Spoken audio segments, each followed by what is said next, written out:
क्या आप जानते हैं माँ दुर्गा का दूसरा स्वरूप कौन सा है और क्यों माता दुर्गा को ब्रह्मचारिणी कहा जाता है? चलो हम आपको बताते हैं। वीडियो में अंत तक बने रहना और वीडियो को like, comment, share and channel को सब्सक्राइब जरूर करना। आज हम बात करेंगे माँ दुर्गा के दूसरे स्वरूप ब्रह्मचारिणी के। यह रूप तप, संयम और भक्ति का प्रतीक माना जाता है। कहते हैं कि जब सती ने हिमवान के घर जन्म लिया और शैलपुत्री कहलाई, तब उन्होंने अपने हृदय में केवल और केवल भगवान शिव को ही पति के रूप में स्वीकार कर लिया था। लेकिन शिव जी समाधि में लीन थे, संसार से विरक्त, उन्हें पति रूप में पाना आसान नहीं था। तभी नारद मुनि माता के पास पहुँचे और बोले, हे देवी, यदि आप सच्चे मन से भगवान शिव को अपने पति रूप में चाहती हो तो आपको कठोर तप करना पड़ेगा। तप के बल पे ही आप उन्हें प्रसन्न कर सकती हो।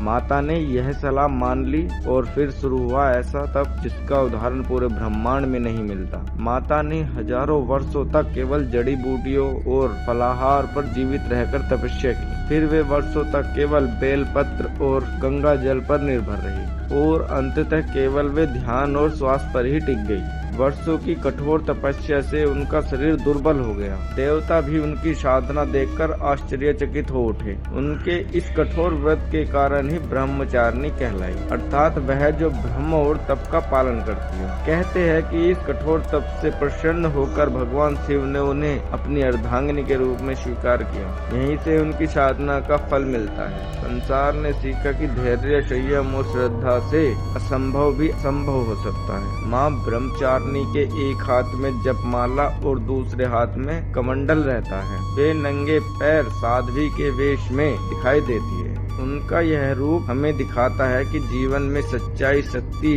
बाहरी साधना से नहीं बल्कि भीतरी साधना से आती है। नवरात्रि के दूसरे दिन जो भक्त भी ब्रह्मचारिणी की पूजा करता है, उसके जीवन से पाप और बाधाएं दूर हो जाती है। उसमें असीम धैर्य, आत्मविश्वास और साहस का संचार होता है। यह भी माना जाता है कि उस दिन साधक के योग और तपस्या की शुरुआत होती है। यह कथा हमें प्रेरणा देती है कि अगर हम किसी लक्ष्य के पाने के लिए पूर्ण निष्ठा और धैर्य से प्रयास करें तो ईश्वर हमारी इच्छाएं पूर्ण जरूर करते हैं। बोलो जय माता ब्रह्मचारिणी की जय। वीडियो अच्छी लगे तो वीडियो को लाइक और चैनल को सब्सक्राइब जरूर करना। Thank you for watching. जय माता दी।